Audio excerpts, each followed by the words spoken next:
Welcome to F1 Unhinged, the unapologetic F1 podcast. I am Josh. I'm Tyler. And boy, did we have one hell of a weekend in Vegas. Well, Yeah, we if you're a did. Red Bull fan, it was one hell of a weekend. If you're Tyler, It's one hell of a disappointment. And you know, it's all your fault. It is It's not. 100% all your fault. I firmly disagree. I wish I would have bet money on it because I was convinced that you ruined it, and you ruined it. So our little buddy Tyler over here decided that he would throw a nice little jab at the Max Verstappen fan in me, and after Lando qualifies on pole, just text me simply lovely. And what did I say in return to that, Tyler? You cursed Lando. And what happened to Lando, Tyler?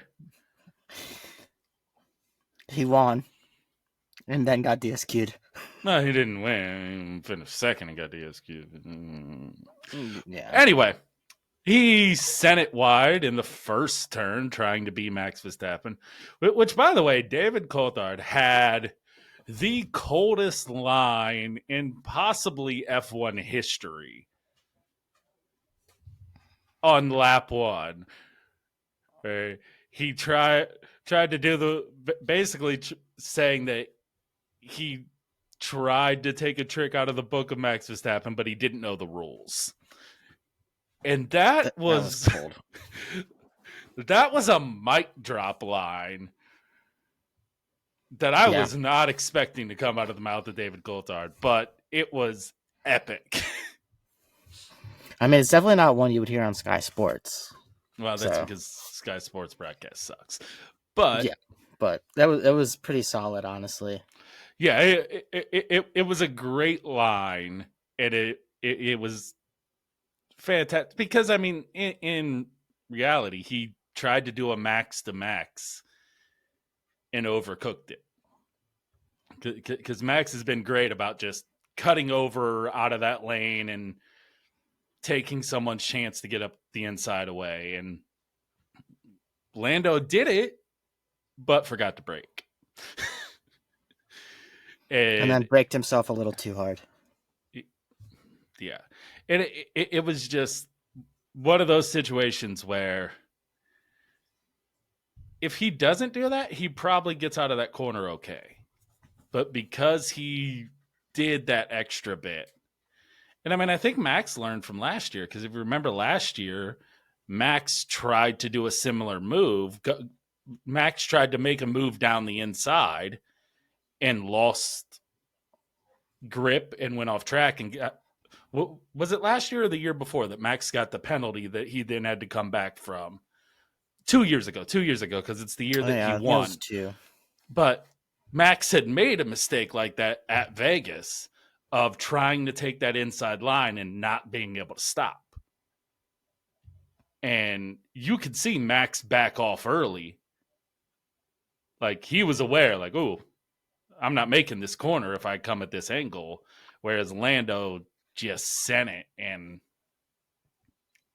kind of like what Gabby did, just without cars on the outside to run into. As we got a nice... We were talking pre-podcast, like, if you'd have told me Gabby and Stroll got into an accident that ended both their races, I would have thought Stroll did what Gabby did to Stroll. Yeah. Like, he just...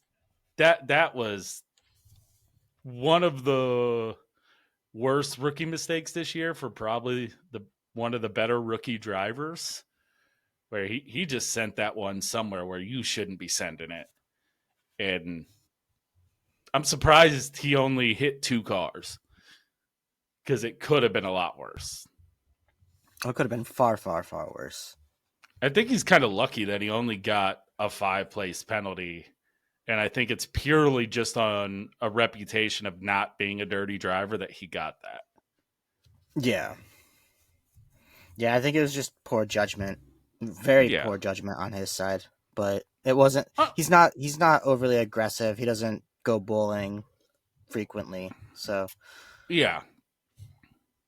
I thought it was interesting Lawson got away with his, but I guess the circumstance that kind of allowed it was he was reacting to somebody braking early in front of him. So the fact that he made a little contact with Piastri was more of an avoidance measure than him going deep.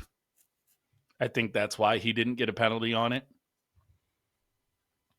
Which Tough makes luck sense for Oscar, but yeah, I mean, it really didn't matter at the end of it anyway. At the end of the day, it didn't matter.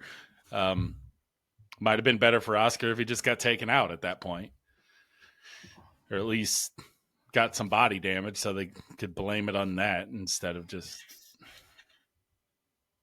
I think the weird thing about it for me is I don't understand why McLaren took a risk. Because the only way Max gets back in this championship is if you don't score points. And even the McLaren at a high ride height is going to score points. So I don't understand taking the risk. Like, to me, if you have limited running, err on the side of caution because you don't need to win the race. You have the championship in the bag between one of your two drivers. If you just finish that race in the points, no matter what Max does, the gap is pretty much insurmountable. Yeah. So I don't get taking the risk. Like if Red Bull gets disqualified for running too low, you were taking a risk trying to win a race to claw points back. Why are you taking a risk on Lando's car? Because the only way Lando can lose the championship is not getting points. Not even not getting points, just no points at all. Yeah. Now that's my point. Like not getting any points. Like that's the only way he loses is if he doesn't get any points in races. Yeah, and now Oscar and Max are tied. And importantly, which is crazy. Max is within a race win. One more issue for McLaren, and Max could take this championship from you. Or one race where you finish bad. And we still have a sprint to go. What happens if Lando finishes 5th or 6th in a race? Well, then Max doesn't need you to finish outside of the points to win. And that's the situation you get into. If McLaren has a bad race, not a horrible don't finish the race, but if McLaren just has a race where they get something wrong, they have to podium. Yeah.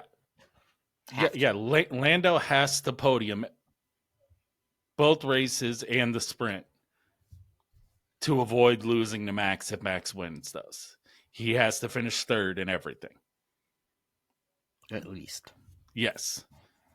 Well, I think the math works. If he finishes 3rd in both races and 4th in the sprint, he would still win by like a point. But if he finishes 5th, if he finishes 3rd, and 5th in the sprint, and Max were to win all 3, Max would win on countback because they would be tied, and Max would have more race wins.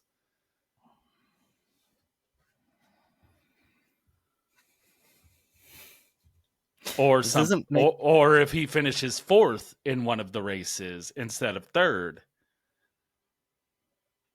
then you're in a similar position. So it's not quite as safe for McLaren now because it's not as simple. Yeah. And this is where some of the things they did earlier in the year make them look stupid. Because if you choose to prioritize a driver, maybe you're not in a situation where now both of your drivers are under attack by Max. Sometimes picking a number 1 driver is good. Is this the end of papaya rules? No, because Zach Brown is set in Zach Brown's ways. And so for you as a McLaren fan, I don't understand how you guys don't hate him. I just ignore him. Because even Christian Horner at his worst antagonized the other team principal, not the driver. He would talk a lot about Toto, especially, and a little bit about Zach, but he wouldn't talk much about their drivers except for saying, "Oh, great talent, somebody that we'd look at when their contract came up," things like that. Yeah. But Zach Brown keeps going to the media and crap talking Max Verstappen. It's wild to me. Well, now he doesn't have Christian. I don't think he's gonna crap talk Meckies. But why crap talk the one guy who you should not do that to? That is fair. Before the race, when he was talking to the media this weekend on, I don't know if media day was Wednesday this week because of when practice was. Yeah, it was. Was talking about Max's over aggressive driving, and I thought it was funny that his driver screwed up his race by being an over aggressive driver, but going with the same stuff that George Russell said. Oh, Max bullies people, blah, blah. Dude, why? He's about to come back and steal the championship.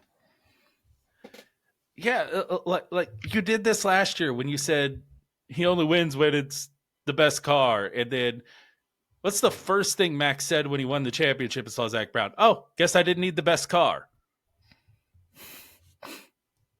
Don't think he doesn't take that personally. He hears what Zach says. And we know how Max is. Everybody from Callan Nichols to Adrian Newey to Christian Horner has said, oh, you piss Max off. Different person. He's ruthless. You get Max angry, you get the best Max. I'm not sure I'd just keep poking him with a stick until he's mathematically out of it. Because all it takes is one moment of stupidity and he's back in it. And what do we get? One moment of stupidity from McLaren. And now your 40-plus point lead just turned to 24. Between three drivers. Yeah. And that object in the mirror is a lot closer than it appeared. Absolutely. And can you imagine the epic shitstorm that will happen in the F1 community if McLaren bottle this and Max goes into Abu Dhabi and steals this title away from Lando and Oscar? Oh, dude. I don't think McLaren will ever live it down. As the team who has already had one of the biggest blunders when they had Alonso and Hamilton and fumbled the title. Now you back that up by the next time you have a legitimate shot at a driver's title, bottling it again. In an epic fashion. Red Bull were so bad that they fired the only team boss they have ever had. And Max was on a yacht with Toto Wolff. Like, let's not forget that's where we were a few months ago. Yeah. Where even I was giving a high percentage chance that Max wouldn't be there next year. Which is crazy for you to do. But it seemed that way. Everything was a disaster. The entire team was a disaster. Everything about it. Their pit stops were bad. Their strategy was bad. Everything about Red Bull was wrong. They could not get anything right. And then Lauren Meckies comes in and the process changes. And McLaren just... I don't know what they did. But it hasn't been good. And it hasn't been good enough. And even the Ferrari fans are over in the corner looking like, wow.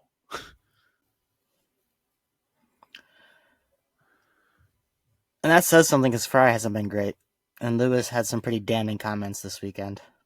And Lewis had some damning racing on his own this weekend. I don't know how much longer he lasts.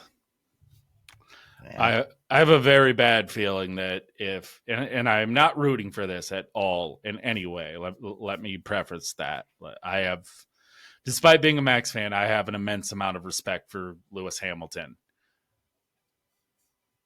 I don't want to see Lewis Hamilton leave F1 next year. But if he doesn't start the year off great, I don't see him staying. Yeah. I mean, he's had the two worst years of his career back to back. Yeah, and he straight up said, "I'm not looking forward to next year either." Which is everybody wants to drive in red till you get there. I'm wondering if that's a declaration of how bad the car is, even though last week we had the media saying that both drivers gave great feedback about the 2026 car in the simulator. Yeah, and a couple months ago, Mercedes was going to be 2 seconds ahead of the field, and now that already got talked back. Nobody knows what the hell's going on. We could turn up an Audi as the best car. We don't know. I hope so. Which, little aside, did you happen to see the video Cadillac put up of the first race simulation they did? No. It's a good watch. They put it up on YouTube either today or yesterday. I want to say today it went up.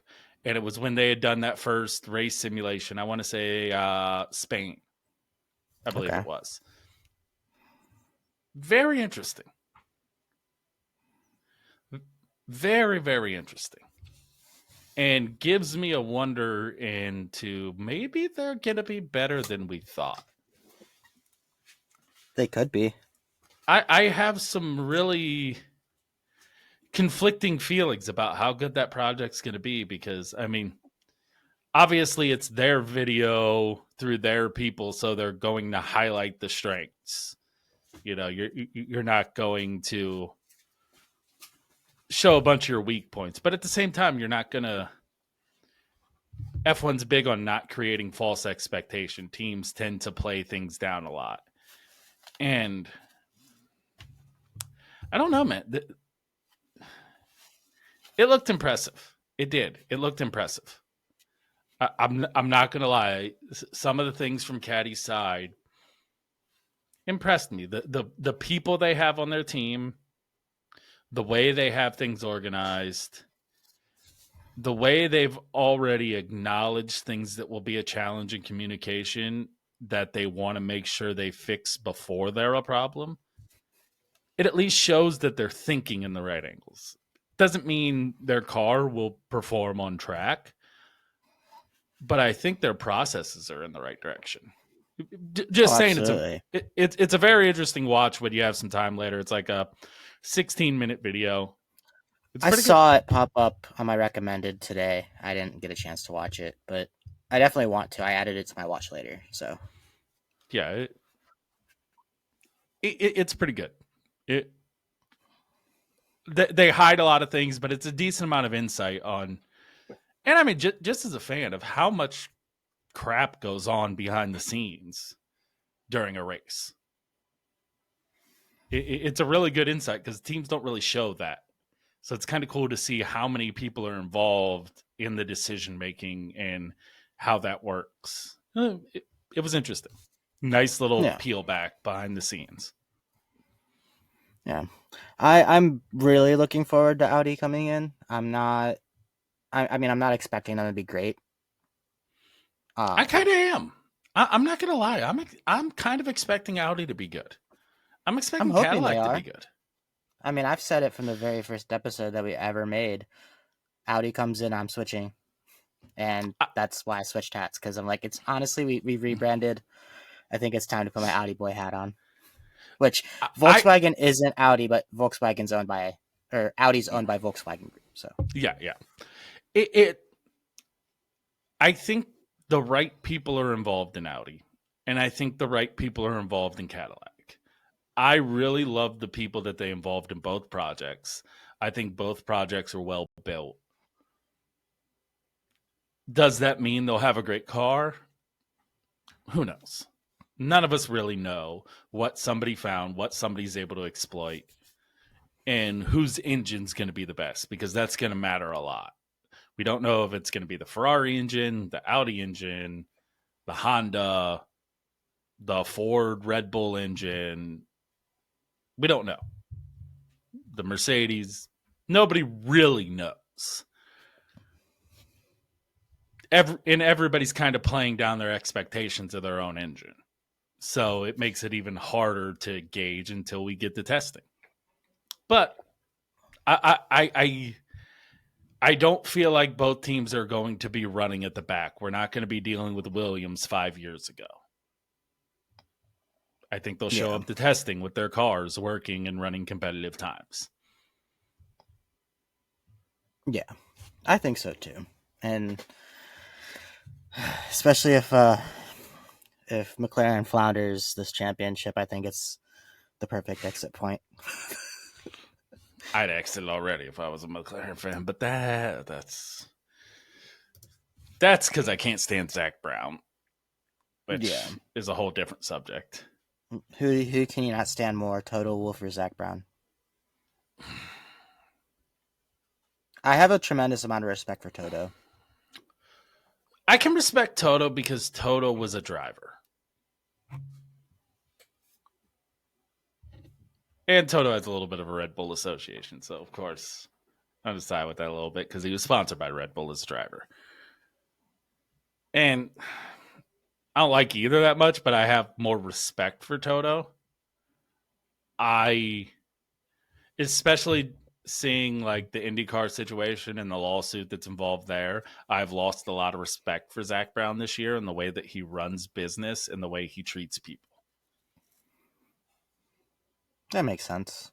And I still have that respect for Toto, even if from a competitive point, I don't like him as a rival of my favorite team and drivers. I still have respect for him. I don't have respect for Zach Brown. And I think that's the difference. That makes sense.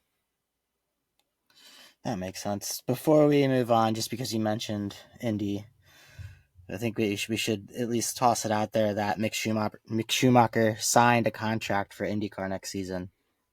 See, even he won't race for McLaren in IndyCar. He didn't test for McLaren, though. No. He was smart. He wanted to actually have a chance to win an IndyCar, so he didn't go with them. Just like Palou. All right, last McLaren shot, I swear.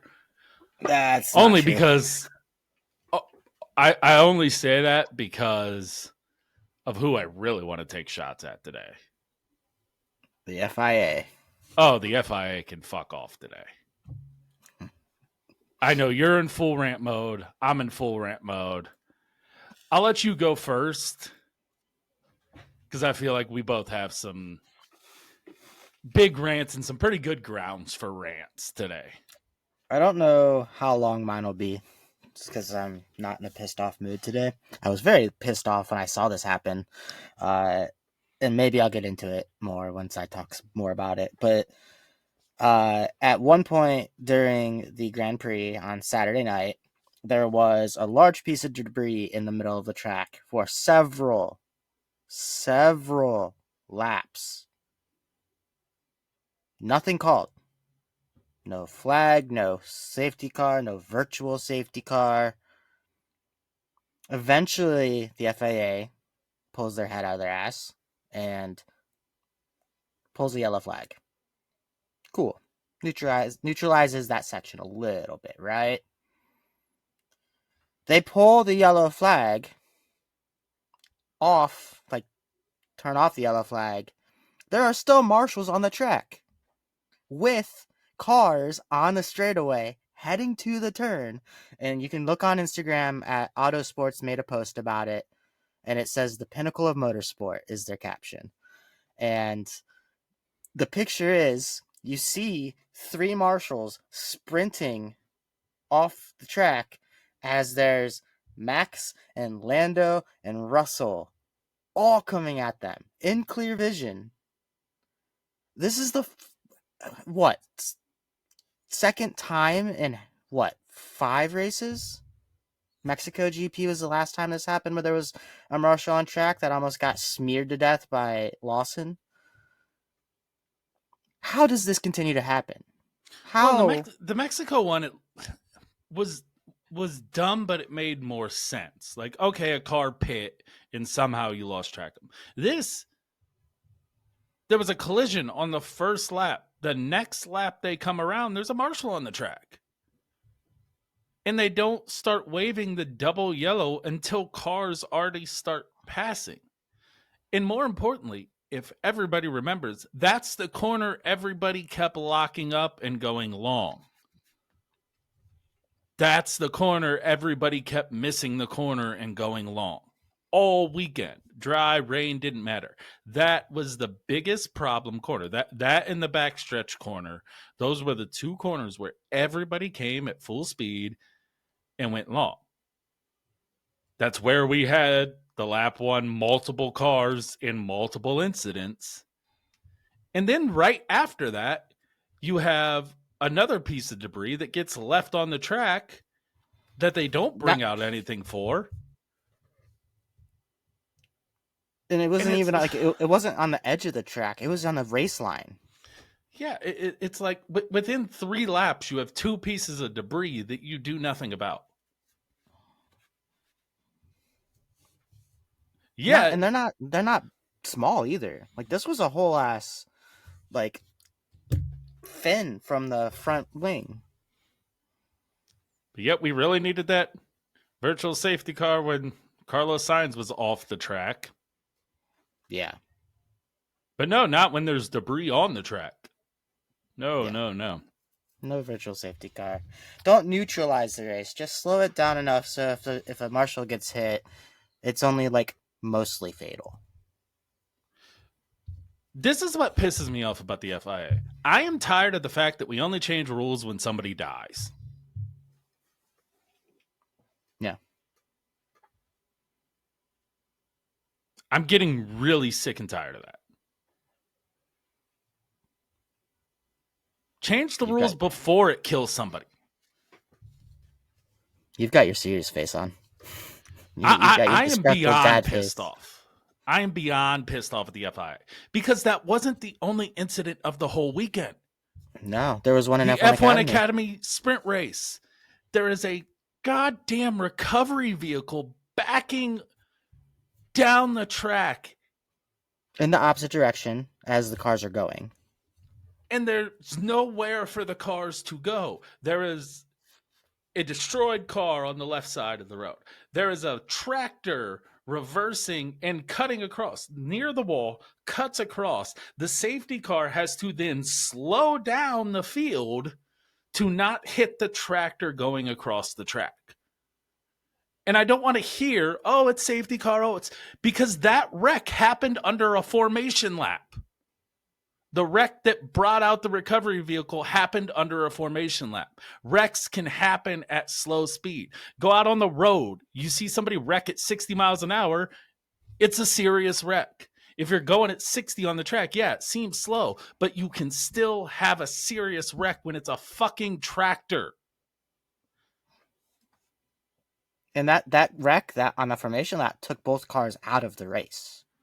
Yes, and it was like the idiocy. And that, hey, maybe that's not the F1's fault. Maybe, or FIA's fault. Maybe that was a misunderstanding with marshals. But this shows for F1, there needs to be the same stewards for every race. And you need to have professional marshals. Because when we go to the tracks that have professional marshals, or you don't have these mishaps. Yeah, ones that operate regularly. When you go to Monaco has amazing marshals. When you go to the Middle Eastern races, they all share the same group of marshals. They're all really good at their job. They're very good. But when we go to some of these other races and you have a hodgepodge together of marshals, it doesn't work. And I really think, like, even if you have to classify it by region, you need to have professional marshals. I have nothing against the marshals who who were the we know I love a lot of series of races, and the marshals and the track workers there are heroes. Yes. But you have to have somebody in charge that knows what who does this every race. Somebody who can handle the series specific problems. And because there's too many problems, whether you want to call it a miscommunication, whatever you want to call it, there's too many of them. And it's going to kill somebody. It's not an if. They are going to kill somebody. A marshal is going to die. It's going to happen. If we do not fix something with the way that this stuff is handled, someone is going to die. And then we'll change it. Because we have this horrible history of motorsports of thinking something's not a problem until it kills somebody. Yep. And then we argue about the solution for 2 years, and then it might kill somebody else before we actually get a solution. Also true. And I'm just irritated. Because we hold drivers and teams to these such high standards. Well, the FIA and the marshals need to be held to standards too. Because that is unacceptable. And again, on the miscommunication, look at what we got with Mexico. Do you remember Mexico, where the Mexican Federation handling the marshaling tried to blame Liam Lawson, and the FIA had to come out and say it wasn't Lawson's fault? So the organizations aren't even talking to each other well. So obviously there is a disconnect somewhere, and this disconnect is going to get someone killed. And that cannot be acceptable in the pinnacle of motorsport. If this is the greatest motorsport on earth, this is not acceptable. We sure don't look like we are. Well, as fans, you accept the dangers of your sport. You accept that these are cars going fast, there are going to be big accidents, and something bad might happen. As a motorsport fan, when you watch a race, it's like the silent social contract you sign that, hey, something serious may happen here. I need 2 hands to count how many people I've watched die on live TV. It's motorsport. Yeah. Things happen. But what's not acceptable is situations where it's so avoidable.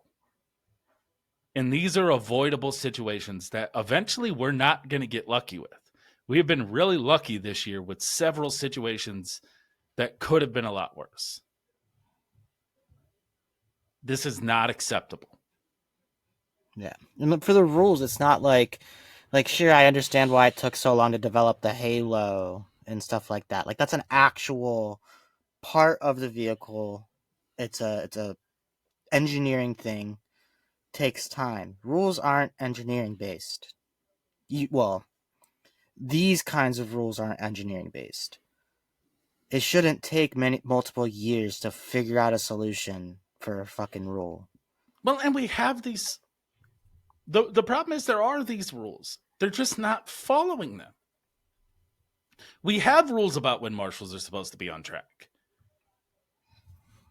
We have rules about how recovery vehicles are supposed to be handled. Those rules aren't followed. And it just seems to get swept under the rug that they're not followed, where they try to diminish what happened. But the fact is, there should be no marshal on track if there's not at least a virtual safety car. Yeah. You especially in an area like that, in an area that all weekend long has been a problem area for drivers getting stopped. That is the most harm you could put a marshal in. Now, whether that's the marshals operating on their own, whether that's the FIA, I don't care what it is. Figure it out, because it's happening too often. Make it stop. Yeah. Yeah. I could care less whose fault it is. Just fix it. Because it keeps happening. We keep having these kinds of incidents. And eventually, you can only tempt fate so many times before it goes bad. And I feel like we are already overdue. God. And that scares me. I was literally just about to say the same exact thing. And that scares me. Because that's the last thing I want to see. Yeah. You accept, going along what you were saying, as a spectator of the sport, as a fan of the sport, you expect some risk and some pretty cruel things to be seen. But the last thing you want is for an innocent bystander to be a part of that. Right, especially because part of what the drivers get paid for is their danger. Yes. And the marshals aren't even paid. Yeah. Their talent is part of why they get paid, but drivers also make a lot of money because it's dangerous. It's a very dangerous sport. We've seen it multiple times, even people who've walked away from accidents. Bortoleto, the last race, 50 plus G impact. We've had both Joe, when he was still in F1 with his horrible flip at Silverstone, Max's wreck at Silverstone, both of them having, horror crashes. But those are the things that we accept as fans. Unpaid marshals being put in that danger. No, that's not what you sign up for. And that's not what we as fans want to see. And it's bad when even the commentary team won't ignore it. Yeah. When the commentary team starts calling it out, that's when it's bad. And on both broadcasts, the Sky and the F1 TV broadcast, both commentary booths called it out. And we're very unhappy about it. And that says a lot. Because even the people paid to promote the sport are like, nah, that's not what we want.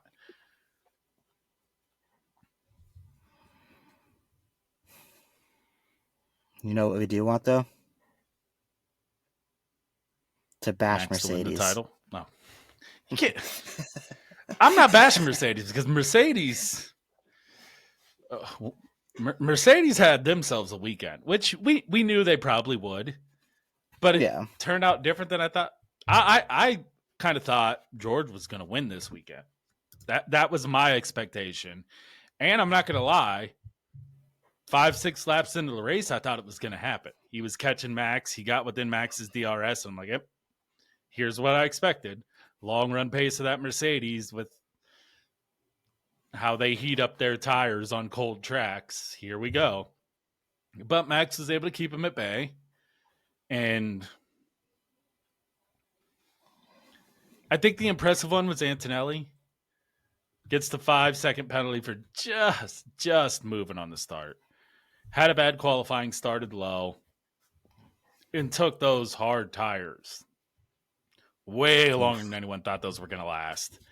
And impressively, towards the end of the race, was running really competitive times with them. He was only, 0.5 or so off Max on those old tires, which, considering nobody was that close to Max most of the race, that says a lot.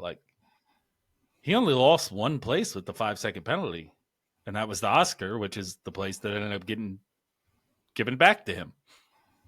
+1. Because he ends up in third thanks to Lando. But, regardless of the mistake from McLaren putting him on the podium, which that makes Mercedes have a double podium this weekend, which for them is huge in their fight with Red Bull because they were losing to the single team of Max Verstappen. That's huge for Mercedes points wise. A massive weekend for them. Massive. I think the best weekend they could have imagined. Second and third. Oh, absolutely. The great weekend for them.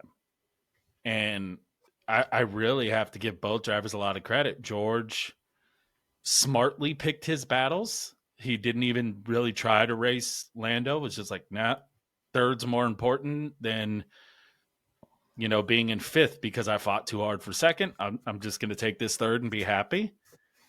And ended up getting rewarded with it being a second.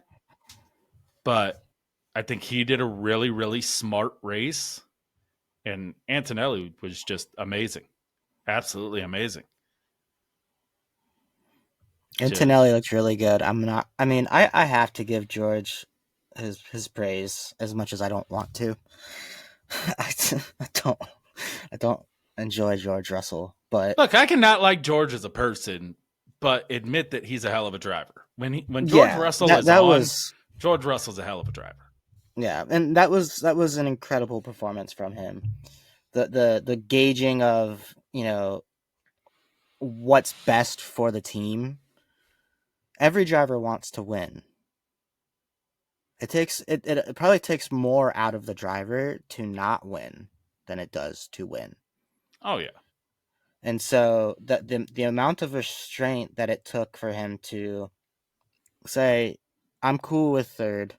I'm not gonna wear out my tires. Third's better than fifth, third's better than 10th. Like, I'm just gonna take this and keep it where it's at. And then Antonelli was holding off people for most of the race. Very way older tires. Yeah, very successfully too. Like, Kimi looked amazing. And so, yeah, I think Mercedes had a pretty solid, incredible weekend, and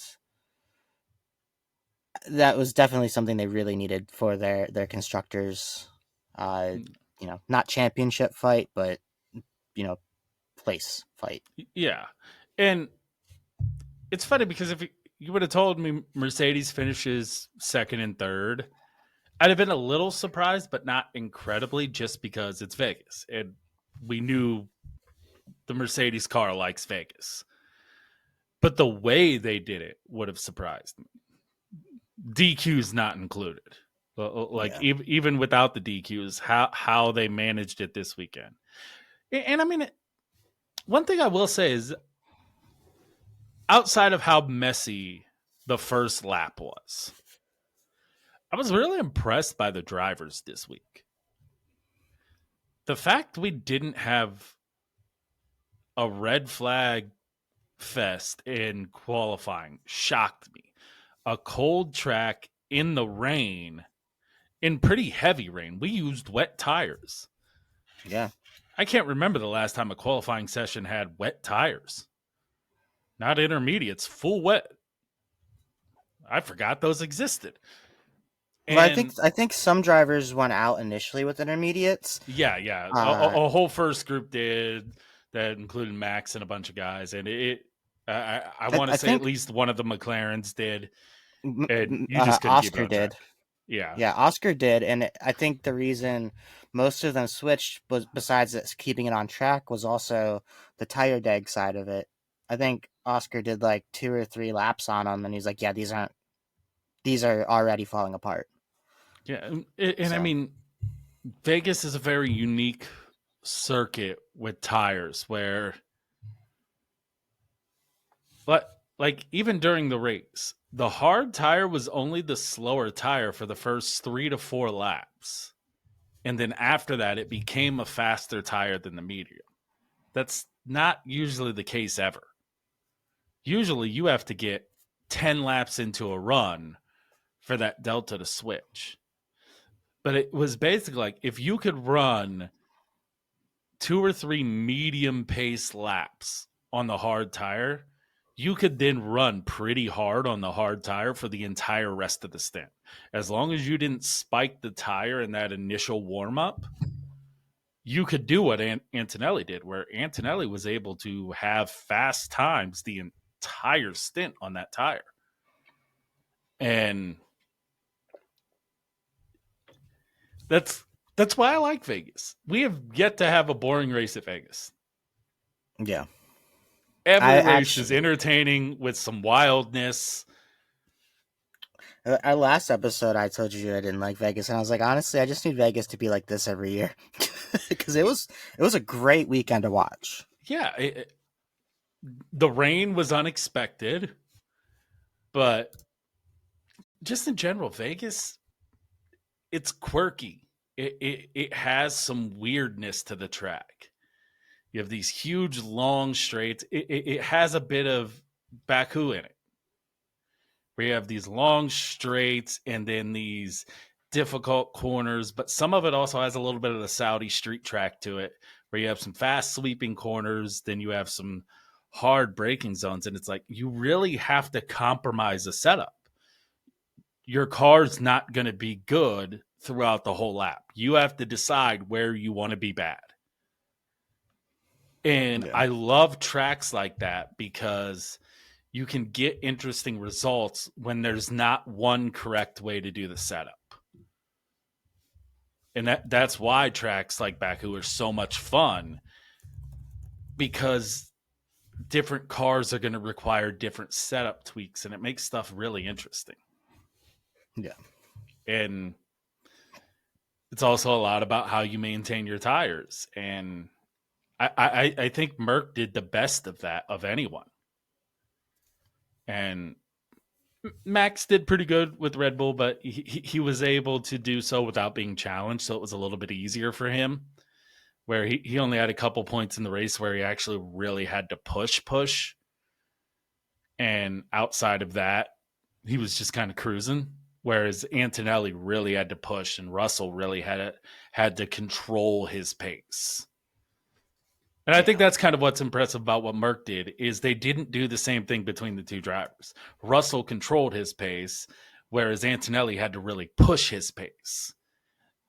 And they were able to keep tire life for both cars doing completely different ways of approaching the race. And I think that shows a team that is mentally in the right place and know how their car works. Speaking of pushing, we got some interesting revelations. Was it 2 days ago? Saturday? Well, so it started pretty much directly after the race. And depending on whose version of it you believe, there are rumors of a spat between Adrian Newey and Andy Cow, who basically run two sides of the Aston company. As far as the two things they're in control, they're the two bosses that people report to. And there had been some growing discontent that had been kind of rumored around for a little while. That was just kind of little whispers. Supposedly it boiled over in Vegas to the point where it is the worst kept secret in F1 that Andy Cow will be moved to another role within Aston Martin, likely just working with Honda and the powertrain. That he will be moved from his team principal role by the end of the year.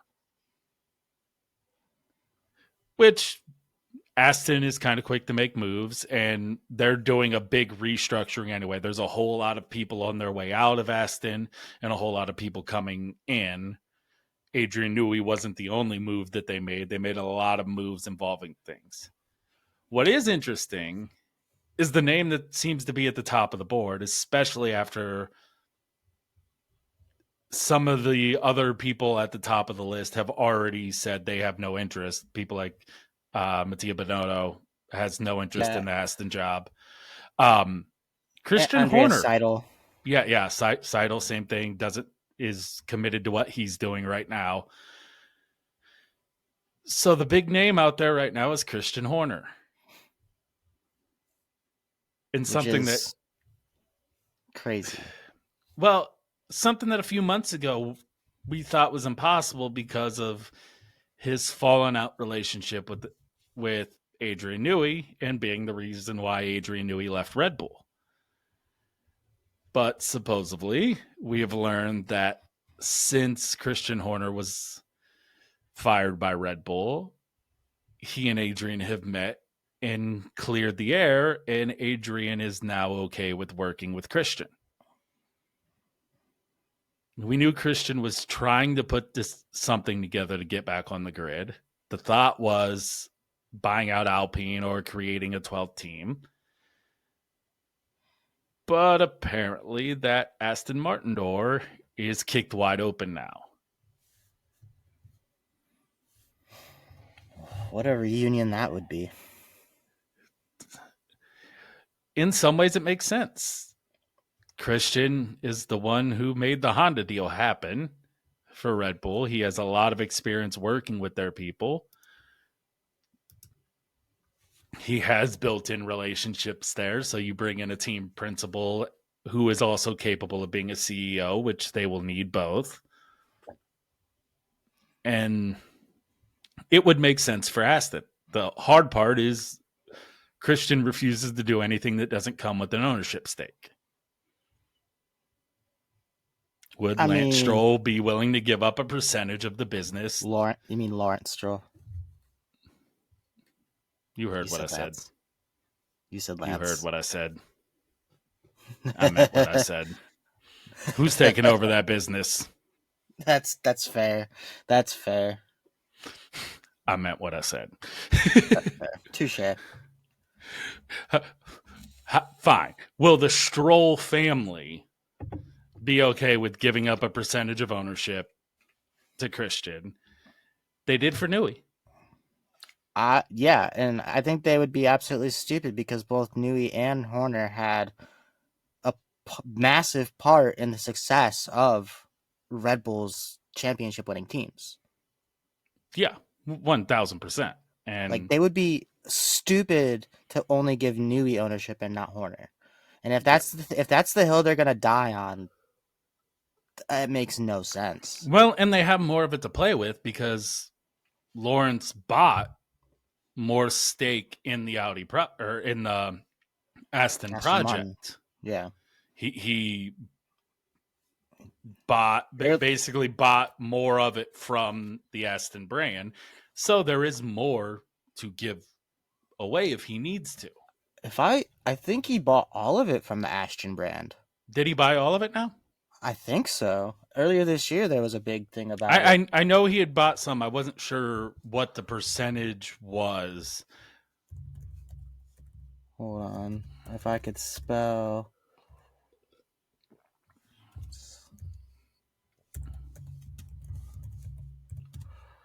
Stake in Aston Martin. But, F1. I mean, regardless how much he owns, if you got to give Christian 5 or 10% to get him, I think it'd be worth it.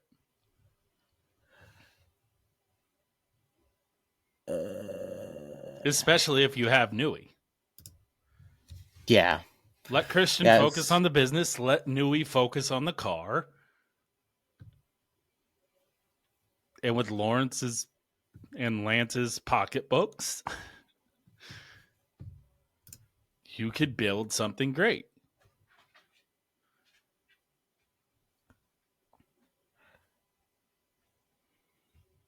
Here's something from July.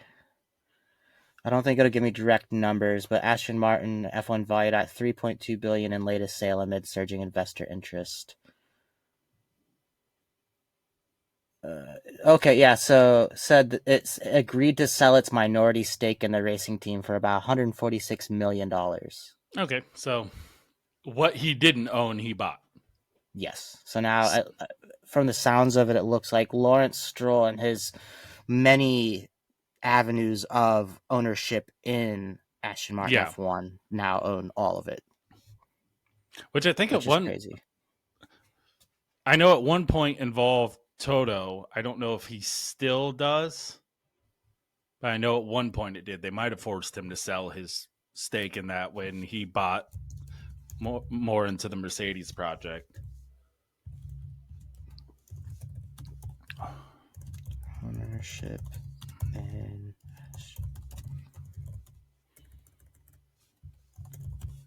let's see.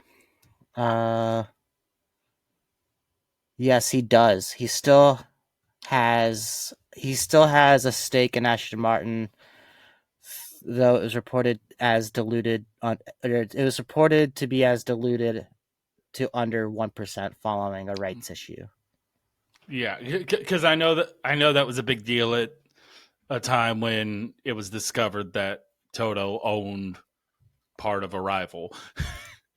Yeah. I remember us talking about it at a certain Yeah. point. He also, Toto, just sold 15% stake of his Mercedes shares to a tech billionaire from the U.S. Yeah. Which, nice come Which up is, for him because he sold that for way more than he bought his entirety of what he owned for. So big come up for Toto there. And yeah, he's still it is, CEO and everything. So and he's still a majority owner of the team. So yeah. But I really believe that for Aston, when you look at who's available as a team principal, I don't know that there's anyone better suited or for more what they're trying qualified. to do. Because the only really good team principal out there that isn't employed is Otmar, and they tried that route and it didn't go well. Poor So Otmar. I just don't see him coming back. He's more focused on trying to build a 12th team. And I just think Christian would be a good move for them. He, for a brand with a bunch of money and a bunch of resources, he's the kind of person that knows how to lead things like that. And I think if you're going to make things smooth for next year, that's a smart thing to do because with Adrian, he's going to handle the car stuff. So if you don't get Christian till the beginning of the season, you don't miss a lot. Because what Christian is going to do for you is the things during the year. Yeah. The less Christian's involved in the technical side, the better. Well, how soon could he join? The beginning of the year. Isn't okay? Like literally, like before, like the first of the year. Yeah. Well, the beginning of the season. So that would be after testing or before testing. I believe it's March. So after. Okay. I believe Okay. March 1st is his date. Something like that. So just before the first weekend. That's a pretty short gardening leave. Well, it was part of his buyout. That's fair. That's what was negotiated in the buyout was that he wouldn't have to spend the normal amount of time out, that he could have a pretty short leave and rejoin the grid at the beginning of next year. And I think it was only the beginning of next year, so he couldn't leak any Red Bull secrets of what they're doing with the 2026 car before the 2026 year started. Yeah. That makes sense. Yeah. Because you can't bring any documents, but he had a lot of knowledge of how that's being built, and you don't want your rivals to get that. Yeah. And you might not be able to bring any documents from the team with you, but you probably have your own written documents throughout the period of time that you worked there, that like little notes or to-dos or stuff like that could be beneficial. So yeah, I get that. That makes sense. Yeah, anything that's not proprietary, yeah.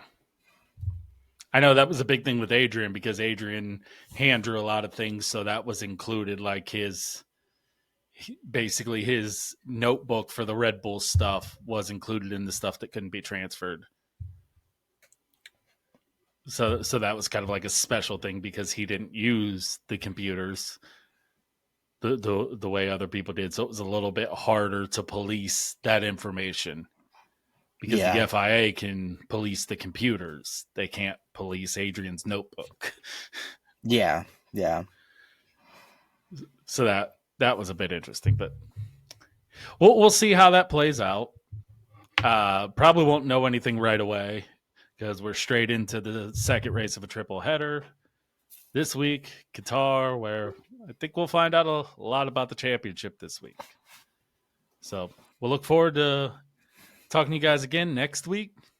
Same day, same time, same crazy ass people. Thank you so much for tuning in. I'm Josh. I'm Tyler. Thank you.